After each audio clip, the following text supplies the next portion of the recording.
Hello, ഒരു സിമ്പിളാണ് മാങ്ങ ഊറുക നോക്കിയാലോ. അതിന് മാംഗോ എടുത്തിട്ട് നന്നായിട്ട് കഴുകിയതിന് ശേഷം ചെറിയ പീസായിട്ട് കട്ട് ചെയ്തിട്ടുണ്ട്. ഫസ്റ്റ് ഞാൻ കായപ്പൊടിയാണ് എടുത്തിട്ടുള്ളത്. അതിനുശേഷം കടുക് ഉലുവയും കൂടെ നന്നായിട്ട് വറുത്ത് പൊടിച്ചത്, ആവശ്യത്തിന് മുളക് പൊടി, ആവശ്യത്തിന് ഉപ്പ് എടുത്തിട്ടുണ്ട്. പിന്നെ മാങ്ങയിലോട്ട് നമ്മളിപ്പോൾ ഫസ്റ്റ് എന്താ ചെയ്യാൻ പോകുന്നതെന്ന് വെച്ചാൽ മാങ്ങയിലോട്ട് ഉപ്പിട്ടിട്ട് നന്നായിട്ട് മിക്സ് ചെയ്യണം. നന്നായിട്ട് മിക്സ് ചെയ്തതിന് ശേഷം ബാക്കി നമ്മൾ ചെയ്ത് വെച്ച പൊടിയെല്ലാം ആഡ് ചെയ്യുക. ഇതിവിടെ തമിഴ്നാട്ടിൽ കല്യാണത്തിനൊക്കെ ഭയങ്കര സ്പെഷ്യലാണ് കേട്ടോ, ഈ മാങ്ങാപ്പിക്കിൾ.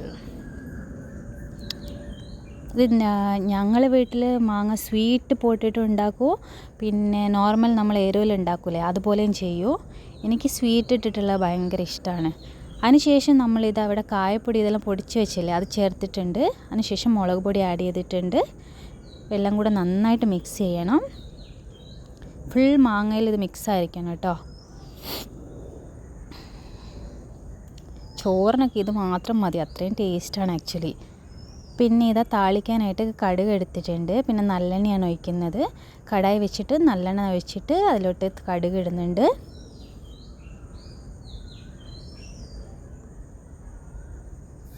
അതിനുശേഷം നമ്മൾ കടുക് ഇതാ നമ്മളെ മാങ്ങയിലോട്ട്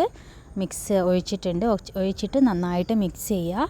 ഇത് മിക്സ് ചെയ്തതിന് ശേഷം ഞാൻ പറഞ്ഞില്ലേ നമ്മളിപ്പോൾ സ്വീറ്റ് പിക്കിളും ചെയ്യുന്നുണ്ട്, നോർമൽ പിക്കിളും ചെയ്യും. അപ്പോൾ ഇതിനായിട്ട് ഇതിന്നൊരു ഹാഫ് പോർഷൻ എടുത്തിട്ട് ഞാൻ വീണ്ടും കടായിലോട്ട് മാറ്റുന്നുണ്ട്.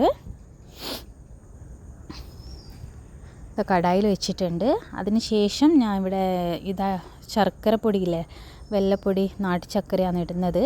നിങ്ങൾക്ക് എത്ര സ്വീറ്റ് വേണോ അതനുസരിച്ച് നമ്മൾ സ്വീറ്റ് ഇട്ടിട്ട് നന്നായിട്ട് മിക്സ് ചെയ്ത് കൊടുക്കുക. അപ്പോൾ ഇത്രയേ ഉള്ളൂ. സ്വീറ്റ് പിക്കിളും റെഡിയാണ്, നമ്മളുടെ നോർമൽ പിക്കിളും റെഡിയാണ്.